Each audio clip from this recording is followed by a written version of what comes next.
manusia hidup secara berkelompok. Pada masa prasejarah, manusia hidup secara berkelompok karena lingkungan yang cenderung bahaya. Pada masa itu juga, manusia sangat bergantung dengan alam. Oleh karena itu, manusia sangat membutuhkan kondisi alam yang baik untuk mendapatkan sumber makanan. Pada masa itu juga, manusia masih mempunyai kemampuan yang terbatas. Karena itu, mereka bersatu atau membantu satu sama lain untuk mendapatkan sumber makanan dan juga melawan predator.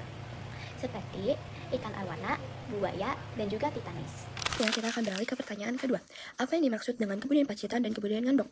Kebudayaan Paleolitikum atau zaman batu di Indonesia ditandai oleh dua kebudayaan, yaitu kebudayaan Pacitan dan kebudayaan Ngandong.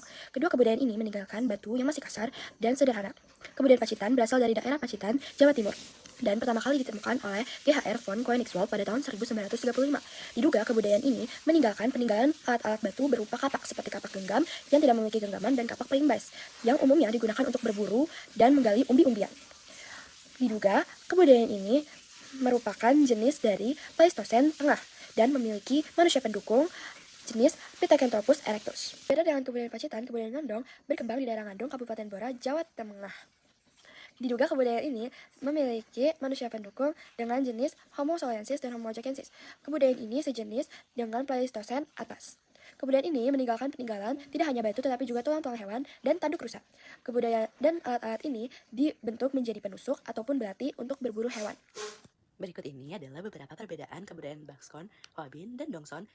Yang pertama, ada pencetus. Istilah Bakson Hoabin dicetuskan oleh Madeleine Colany dari Prancis tahun 1920-an, sedangkan Dongson diawali oleh penggalian Payot tahun 1924. Yang kedua, alat yang dihasilkan. Pada kebudayaan Bakson Hoabin, alat yang dihasilkan adalah pebble, kapak genggam, dan sumatralit jorong atau lonjong. Sedangkan pada kebudayaan Dongson, alat yang dihasilkan adalah nekara, pejeng, nekara selayar, kapak corong, dan arca perunggu. Yang ketiga ada kebudayaan. Kebudayaan Baskon Hoabin membentuk alat dari batu kali yang bulat, sedangkan Dongson membentuk alat dari perunggu yang dibentuk dengan menggunakan teknik tertentu. Di Indonesia, kebudayaan Baskon Hoabin banyak ditemukan di Bukit Kerang. Penelitian pertama dilakukan oleh Dr. P. V. Van Steen Kalvensfels pada tahun 1925. Selain itu, Baskon Hoabin juga sudah menunjukkan kebudayaan yang tinggi dilihat dari cara penguburan orang yang meninggal, dikubur dalam gua atau bukit kerang dengan membubuhkan hematit pada jasad. Yang keempat, ada kehidupan manusia. Pada kebudayaan Baskon Hoabin, manusia juga menunjukkan tanda-tanda untuk meninggalkan hidup pengemara dan lebih suka menetap di suatu tempat tertentu. Sedangkan kehidupan manusia sudah jauh lebih berkembang di kebudayaan Dongson. Nekara misalnya, sudah memiliki hiasan unik yang biasanya digunakan untuk momen-momen tertentu. Nekara perunggu menjadi sejarah penting, karena benda tersebut bisa diketahui tentang kehidupan dan budaya pada masa itu. Selain itu, nekara juga merupakan bagian dari perkembangan religius pada masa itu. Sebutkan dua teknik dan jelaskan langkah-langkahnya setiap tekniknya. Yang pertama, ada teknik bivalve. Nah, teknik bivalve ini adalah teknik yang menggunakan cetakan yang terbuat dari batu. Langkah-langkahnya yang pertama yaitu membuat cetakan dari batu atau bahan lainnya menjadi dua bagian yang saling melengkapi. Setelah itu, kedua bagian akan direkatkan menggunakan tali pada kedua sisinya. Setelah direkatkan atau diikat, cairan logam akan dimasukkan ke dalam cetakan. Kemudian, cairan logam tersebut akan dibiarkan sehingga mengeras. Setelah cairan logam tersebut mengeras, tali pada cetakan akan dilepas. Kemudian, cetakan tersebut dapat dibuka secara berhati-hati. Benda logam yang sudah jadi bisa langsung diambil dari cetakannya. Nah, asalkan kalian tahu, ada loh kelebihan dari teknik bivalve ini, yaitu teknik bivalve dapat digunakan secara berulang kali. Barang yang dihasilkan dari teknik ini berupa kapak corong dan juga mata panah. Nah, sekarang saya akan menjelaskan teknik yang kedua, yaitu teknik acera perdue. Teknik acera perdue adalah cara pembuatan logam yang menggunakan cetakan yang terbuat dari lilin dan dilapisi oleh tanah liat. Langkah-langkahnya yang pertama yaitu membuat model dari lilin. Kemudian, lilin tersebut akan dilapisi oleh tanah liat. Tanah liat akan dilubangi pada bagian atasnya, lalu dibakar sehingga keras. Fungsi lubang pada tanah liat tersebut yaitu sebagai jalan keluar lilin pada saat proses pembakaran. Setelah cetakan jadi, cairan logam akan dimasukkan ke dalam cetakan, kemudian didiamkan sehingga mengeras. Setelah mengeras, cetakan tersebut akan dipecahkan atau dihancurkan. Kalau teknik acera perdue itu teknik hanya sekali pakai. Kalau kamu ingin membuat peralatan lagi, kamu harus membuat ulang proses teknik acera perdue tadi. Dan biasanya barang yang dihasilkan dari teknik ini yaitu berupa kapak belah dan juga kapak persegi. Nah, berdasarkan dari teori atau Eureka, manusia purba pada saat itu hidupnya nomaden atau berpindah dari tempat satu ke tempat yang lain. Singkatnya, manusia purba itu tidak menetap pada satu tempat saja. Oleh karena itu, sebagian orang percaya bahwa nenek moyang Indonesia itu berasal dari wilayah Afrika. Hal ini juga diperkuat dengan adanya bukti bahwa hampir sebagian masyarakat dari Asia memiliki genetika yang sama dengan nenek moyang yang berasal dari Afrika. Kemudian, migrasi manusia ke Kepulauan Indonesia pertama kali berasal dari ras Negroid atau Melanosoid. Nah, kedatangan mereka juga sekaligus menandai dimulainya zaman Mesozoikum atau Batu Tengah. Di Kepulauan Indonesia, mereka tinggal di Papua Barat, Ambon, Nusa Tenggara Timur, serta Maluku Utara. Suku bangsa Melanosoid membawa kebudayaan yang setingkat lebih tinggi dibandingkan dengan kebudayaan penduduk asli Indonesia pada saat itu. Seperti tinggal di daerah pantai dan kepulauan, bermata pencahayaan berbulu dan mengumpulkan hasil hutan.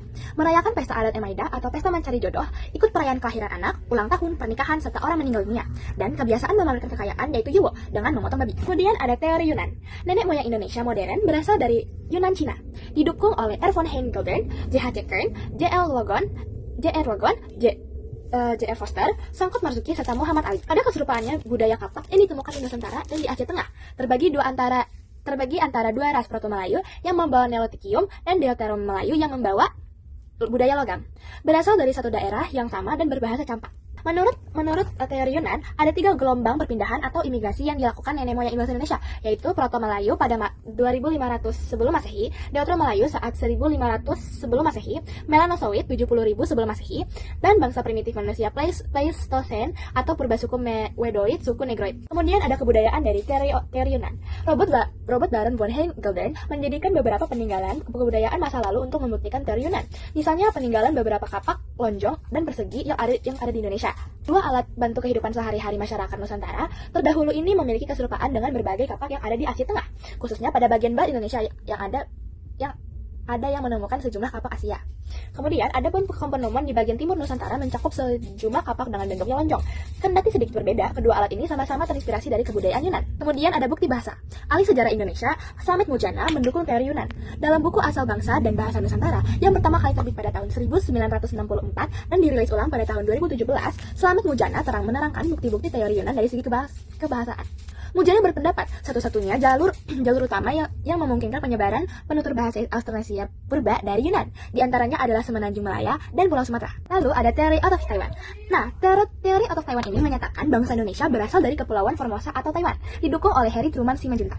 Menurutnya, tidak ada pola genetik yang sama antara kromosom Indonesia dengan yang ada di dataran Tiongkok. Nah, setelah penelitian terhadap 3.700 orang dari 35 suku, terungkap bahwa sampel tersebut memiliki kecocokan dengan bangsa Australasia. Kemudian, ras yang dibawa dari teori atau Taiwan. Asal-usul nenek moyang selanjutnya diyakini berasal dari Taiwan. Hal tersebut dikemukakan dalam teori Taiwan yang menyatakan bahwa bangsa Indonesia sebenarnya berasal dari Kepulauan Formosa di Taiwan dan bukan dataran Cina. Nah, ketika berimigrasi, para penutur Australasia memperkenalkan kebudayaan kepada masyarakat setempat.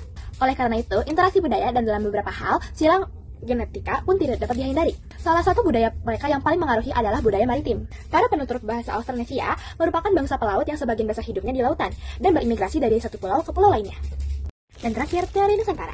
Teori Nusantara adalah salah satu teori dalam persebaran manusia yang ada di Indonesia, di mana teori ini mengatakan bahwa asal-usul manusia yang menghuni wilayah Nusantara ini tidak berasal dari luar, namun mereka sudah hidup dan berkembang di wilayah Indonesia itu sendiri, yang memiliki peradaban yang tinggi sebagai keturunan dari Homo sapiens. Teori ini didukung oleh penemuan fosil manusia purba. Landasan utama teori Nusantara didasarkan pada bangsa Melayu yang merupakan bangsa dengan peradaban yang cukup tinggi. Kemudian, aspek ras dan suku bangsa dalam teori Nusantara. Nah, dalam teori ini tidak secara eksplisit merinci ras-ras pendatang dari luar, tetapi mengasumsikan bahwa leluhur bangsa Indonesia ada di dalam kepulauan sejak awal. Sedangkan tentang suku bangsa, teori Nusantara berfokus pada peradaban yang berkembang di dalam kepulauan itu sendiri, bahasa dan budaya yang dianggap berevolusi secara lokal. Keturunan bangsa Veda di luar Indonesia. Suku bangsa yang merupakan keturunan Veda adalah suku Giang di Kamboja, Miao Wise dan Yaojen di Cina, serta Senai di Semenanjung Malaya. Sementara persebaran bangsa Veda di Indonesia cukup luas, misalnya di Palembang dan Jambi atau Siak dan Sulawesi Tenggara atau Toala, Tokea, dan Tomuna. Daftar suku Proto-Melayu di Indonesia sebagai berikut.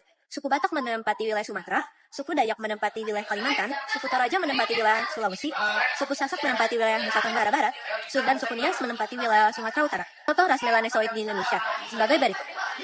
1. Suku Asli. 2. Suku Amungme. 3. Suku Dani. 4. Suku Korowai. 5. Suku Hulu. Bangsa Indonesia yang saat ini mendiami wilayah Kepulauan Nusantara berasal dari bangsa Melayu Tua. Bangsa Melayu Tua adalah orang-orang Australia dari Asia yang pertama kali datang ke Nusantara pada sekitar 1500 sebelum Masehi. Bangsa Melayu tersebut adalah Deutero-Melayu dan Proto-Melayu. Berdasarkan penelusuran sejarah, nenek moyang bangsa Indonesia ini berasal dari Yunan, Cina Selatan. Berbagai keturunan Deutero-Melayu yang mendiami wilayah Nusantara Keturunan Deutero Melayu terbesar di berbagai wilayah di Nusantara, membentuk masyarakat yang beragam dan multikultural. Berikut ini adalah berbagai keturunan Deutero Melayu yang bermukim di Indonesia pada era modern. 1. Jawa. 2. Sunda. 3. Madura. 4. Bugis. Dan 5. Bali. Lainnya yang kita bisa ambil dari masyarakat zaman praksara adalah gotong royong, kreativitas, keadilan, bekerja keras, berpikir kritis, dan keberanian. Mengapa gotong royong? Masyarakat pada zaman praksara memiliki tingkat gotong royong yang tinggi. Mereka saling bekerja sama untuk mendapatkan suatu kebutuhan kehidupan manusia. Kenapa kreativitas? Mereka berkreativitas dalam membuat suatu barang, seperti mereka membuat kapak. Mereka membuat kapak itu dengan alat-alat dengan kreativitas yang tinggi agar mereka bisa mendapatkan seperti itu. Lalu, dia adanya keadilan. Keadilan, mereka semua bekerja sama atau bergotong royong. Dalam itu mereka membagikan itu semua dengan adil, dengan bagian-bagian dan porsi-porsi mereka sendiri. Berpikir kritis, mereka semua menggunakan akal mereka untuk berpikir kritis untuk kemajuan masa depan mereka. Seperti mereka memikirkan bagaimana cara menimbulkan api dan untuk memasak makanan, dan mereka juga bekerja keras untuk mendapatkan kebutuhan manusia, seperti bekerja keras untuk memburu ataupun apapun itu. Mereka selalu bekerja keras dan senantiasa untuk tantangan yang mereka hadapi semuanya.